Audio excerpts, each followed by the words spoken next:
చర్చించడం జరిగింది. కృష్ణా వాటర్స్లో ఎవరు రెస్పాన్సిబుల్ దీనికి 2018 నుంచి చాలాసార్లు మా V6 వెలుగు ఈ విషయం పైన చాలాసార్లు చెప్పడం జరిగింది. ఎందుకు అపెక్స్ కౌన్సిల్ పోలేదు?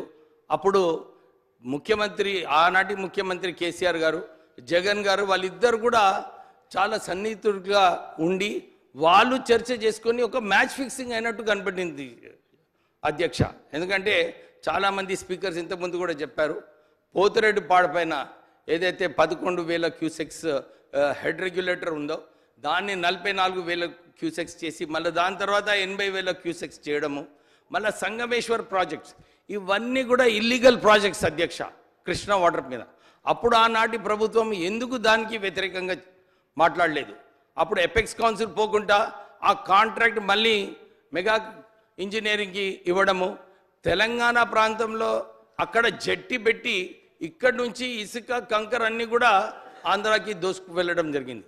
ఇంత దాని గురించి రాసినప్పుడు కూడా ప్రభుత్వం ఏం చర్యలు తీసుకోలేదు. కానీ V6 వెలుగు దీనిపైన కథనాలు వేసినందుకు బ్యాన్ చేయడం జరిగింది అధ్యక్ష.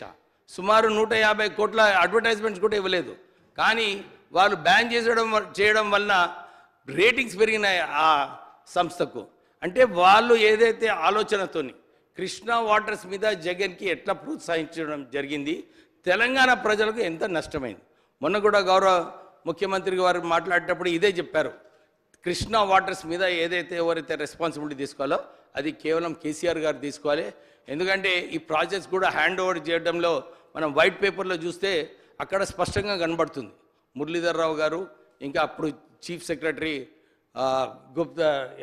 రజత్ గుప్తా గారు వాళ్ళిద్దరు కూడా మా మీటింగ్లో చెప్పడం జరిగింది, మేము హ్యాండ్ ఓవర్ చేస్తున్నామని. అంటే ఇవన్నీ కూడా చూసుకుంటే మన కృష్ణా వాటర్స్ పైన ఏదైతే రాయలసీమ వాళ్ళకి వారు కేసీఆర్ గారు కూడా చాలాసార్లు చెప్పారు, నేను రాయలసీమని సస్యశ్యామలం చేస్తామని చెప్పి వారు చాలా గొప్పగా చాలాసార్లు చెప్పుకున్నారు. ఈ తెలంగాణకు ఏదైతే అన్యాయం జరిగిందో అక్కడ, ఎందుకంటే ఈ ఇల్లీగల్ ప్రాజెక్ట్స్ పోతిరెడ్డి పాడుపైన ఈ గాండ్రా హవేలీ, ఈ సంగమేశ్వరం ఇవన్నీ కూడా లేదు అధ్యక్ష. భగావత్ అవార్డులో ఏదైతే ప్రాజెక్ట్స్ కట్టాలనో ఈ కృష్ణా వాటర్స్ పైన ఈ ఇల్లీగల్ ప్రాజెక్ట్స్ కేవలము మంచినీటి సౌకర్యం అని చెప్పి 2 TMC నుంచి 3 TMC తీసుకెళ్లారు సంగమేశ్వర్లో. అంటే ఎందుకు ఆపలేదు అని చెప్పి మనం అందరం చర్చించే అవసరం ఉంది. ఇంకో విషయం అధ్యక్ష, రీడిజైనింగ్ ఇంతకుముందు కూడా చెప్పాను. మన ఖమ్మంలో కూడా ఈ ఇందిరా సాగర్, రాజీవ్ సాగర్ ప్రాజెక్ట్ కూడా అక్కడ కూడా ఒక బొట్టు నీళ్ళు ఇవ్వకుండా 7,000 కోట్ల రూపాయలు అక్కడ రీడిజైనింగ్ పేరుతో అక్కడ కూడా ఖర్చు పెట్టడం జరిగింది. అంటే ఇవన్నీ చూసుకుంటే కేవలం కాంట్రాక్టర్స్కి ఎట్లా ధనవంతులు చేయాలని చెప్పి ఈ ఇరిగేషన్ సెక్టర్ మారడం జరిగింది. దీంట్లో ఎవరైనా కానీ దాంట్లో చర్యలు తీసుకోవాలి అధ్యక్ష. నేను ఎలక్షన్ అయ్యేటప్పుడు మా పొలిటికల్ అపోనెంట్ ఒక్క లెటర్ రాసినాడు ఎలక్షన్ కమిషన్కి, ఈ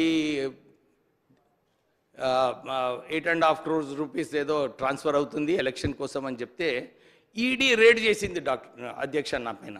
నేనేమంటున్నా అంటే అది తర్వాత కూడా ఆల్రెడీ ప్రూవ్ అయింది పోలీస్ ఎంక్వైరీలో, కోర్టులో కూడా ఇదేం లేదు నార్మల్ ట్రాన్సాక్షన్ అని చెప్పినారు. ఈ లక్షలాది కోట్ల రూపాయలు కాళేశ్వరంలో ఇంకా మన కృష్ణా వాటర్స్ పైన ప్రాజెక్ట్స్లో ఇంత దుర్వినియోగం జరిగేటప్పుడు ఎందుకు ఈడీ అక్కడ రేడ్ చేయడం లేదు? ఎందుకంటే అక్కడ కూడా మనీ లాండరింగే ఉంది, అన్ని పైసలని. ఇంతకుముందు పాయల్ శంకర్ గారు చెప్పినట్టు కాళేశ్వరం ప్రాజెక్టులో ఒక కాంట్రాక్టర్కి ఈరోజు బడ్జెట్ ఎస్టిమేట్ చేంజ్ కావాలంటే 24 hours చేంజ్ అయ్యేది అధ్యక్ష. రేట్లు కూడా మీరు చూసుకుంటే పంప్స్ రేట్స్ చూసుకుంటే కూడా మీరు ఎక్కడన్నా కంపేర్ చేసుకోండి. కాళేశ్వరం ప్రాజెక్టులో మన తెలంగాణ ప్రాంతంలో ఉన్న కాస్ట్ ఏదైతే ఉందో మోటార్స్లో అన్నిటికన్నా ఎక్కువ కాస్ట్ మన తెలంగాణ ప్రాంతంలో ఉన్నాయి.